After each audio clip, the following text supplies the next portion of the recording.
Spring Television. Ours it is.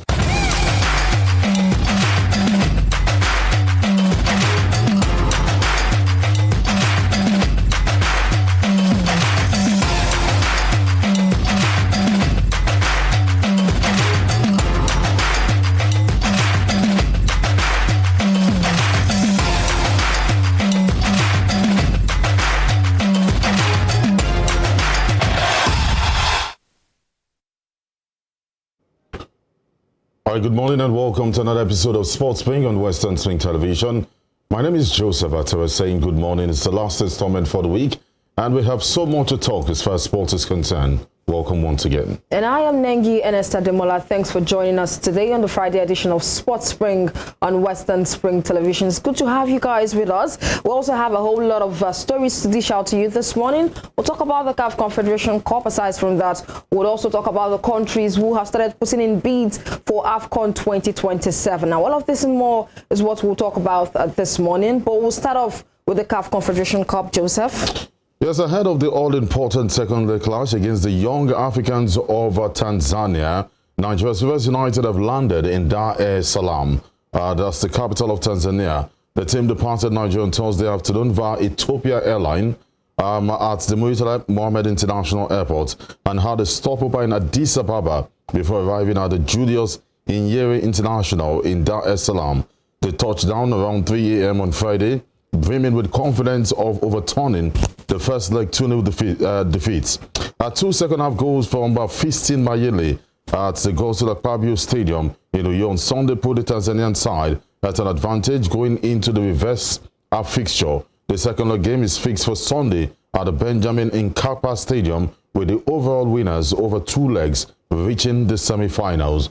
So the boys are already in Dar es Salaam and they're ready to gun down the Young Africans, and that is what they're saying. And let's not also forget that Mayele's goal he scored at the Godswill Akpabio Stadium has been named the goal of the week for the CAF Confederation Cup. And we do hope to see that, it is likely to know that they would definitely put up a very beautiful performance once again against Rivers United, this time at their home ground. Now, also talking about the CAF Confederation Cup, ahead of their crucial CAF Confederation Cup second leg quarterfinal match against Young Africans in Dar es Salaam on Sunday, Rivers United duo Ebube Duru and Joseph Onoja are in a late fitness race for the game.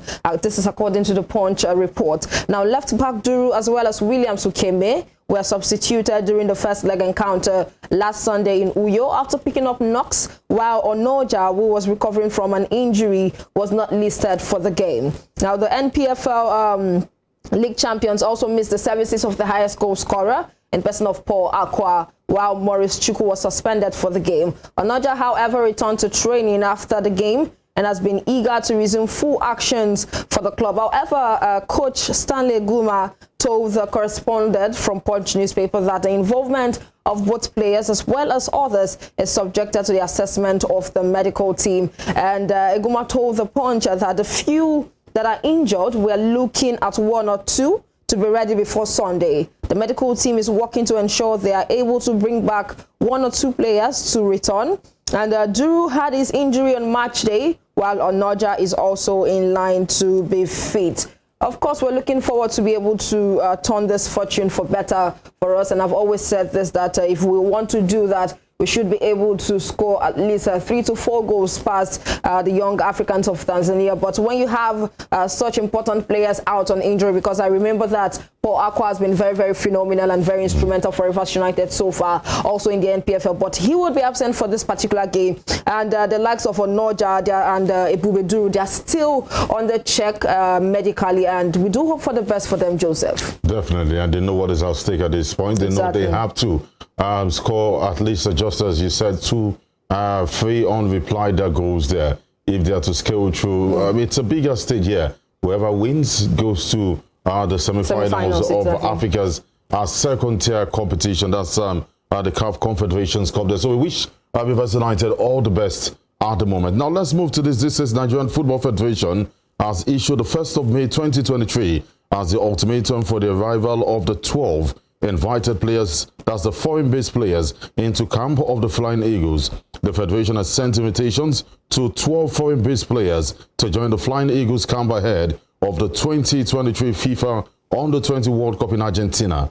Flying Eagles coach Ladan Bosso released a list of 39 players invited for the FIFA age grade competition, which consists of many players that participated at the just concluded CAF Under-20 African Nations Cup in Egypt. And in order to further strengthen the team ahead of the competition, the Nigerian Football Federation has dispatched letters of invitation to 12 foreign-based players to join the team in Abuja. According to the sources, the 12 foreign-based players officially invited to attend the Flying Eagles pre-World Cup camp as follows. There's Kenny Coker, he plays for Norwich. There's Joel Ideho, he plays for Arsenal. There are a lot of them. There's Michael Ologo, he plays for Istanbul Başakşehir.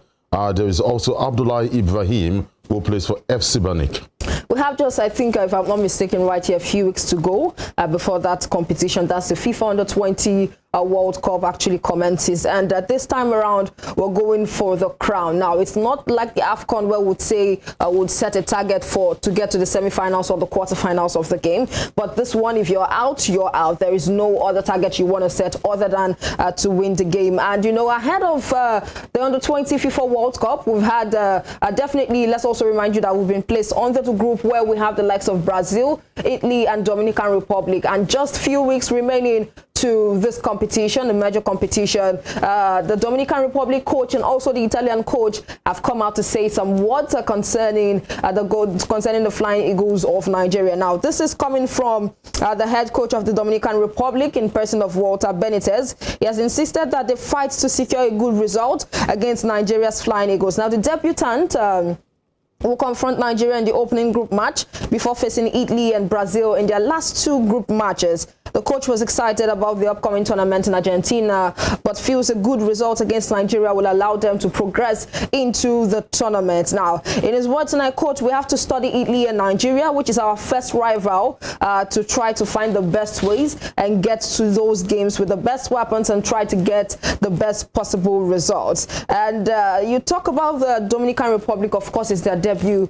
Talking about the Under-20 FIFA World Cup, and you have such a country like the Flying Eagles of Nigeria to play on. Of course, we've been saying that the Flying Eagles can be able to win them to advance to the next round. Well, it's an age-grade competition, and we need to understand that whichever country that have made it to this competition have worked really hard to be here. Exactly. So Nigeria will only be underrating the Dominican Republic at their own peril. They have to understand that, upsets are bound to happen in football. Exactly. So you must approach every game as a final if you want to win one. So that even if you lose out, I mean, your opponent know you brought the fight. Yeah. You get what I mean? So exactly. I believe that Ladan Bosso and his boys know how important the first game is.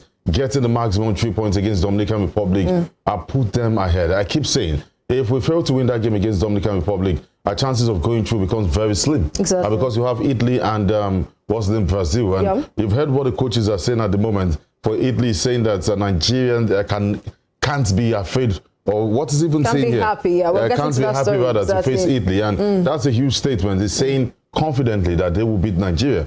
So we must get that win against Dominican Republic if we want to get something out of this. And, you know, just to buttress on what Joseph has rightly stated concerning the Italian coach, the head coach of the Italian Under-20 team, Carmine Nunziata, has admitted that the group is very tough, but confirmed their readiness to conquer opponents in the competition. The Brazil, Nigeria, and Dominican Republic will be Italy's opponents in the Under-20 World Cup, which will be played in Argentina from 20th of May to 11 June 2023.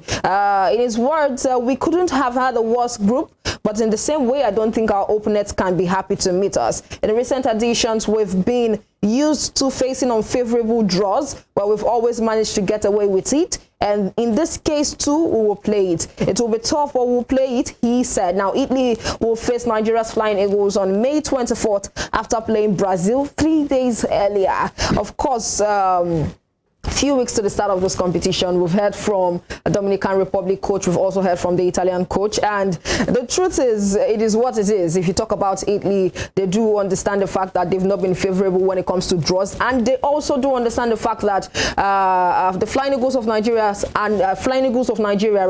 is not a pushover team, and so definitely they will bring the fight to the pitch. Definitely they're bringing the fight, and that is what the coach has been saying. For that of Brazil, we said some days ago, played mind games saying that We know how difficult these teams are, and we will do our best. And don't forget that is like one of the most successful teams when it comes to age grade competitions, be it the under 17 or be it the under 20. So we understand the tactics this man is bringing to the table. But then we wish the guys rather all the best. The first game is against Dominican Republic, and then the face Brazil, and the final game will be against Italy. But then the message is win the first game against Dominican Republic as expected.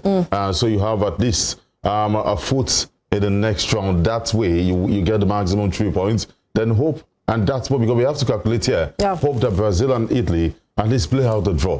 That way Nigeria needs at least one more point, you know, to scale and they can do that against Italy, but I doubt they would get something in that game against Brazil. But as I said, upsets are bound to happen. And who says these guys, you know, can get the job done at the moment? That's it on the local scene. We need to go. Okay, before we go. Yeah, before we go, we talked about the 2027 African Cup of Nations, where Kenya, Tanzania, and Uganda have launched a joint bid for the 2027 AFCON, which would bring the continental showpiece to East Africa for the first time in half a century. Now, the African Football Confederation yesterday acknowledged having received a declaration of interest from the 3 countries, along with bids from Algeria, Botswana, and Egypt also. And also, the Kenyan government in December approved the cabinet proposal to back a bid for the biennial tournament alongside 2 of its neighbors. The government said a successful bid would help the national football team, that's the Harambee Stars,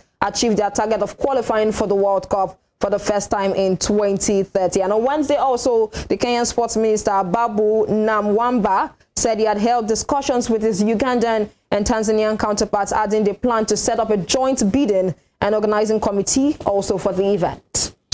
All right, that's it from the local scene here. We need to go on a break and give you highlights from some of the matches played yesterday. For Tottenham, Manchester United, what a game for Manchester United. Some of those players will have to go home covering their faces in shame.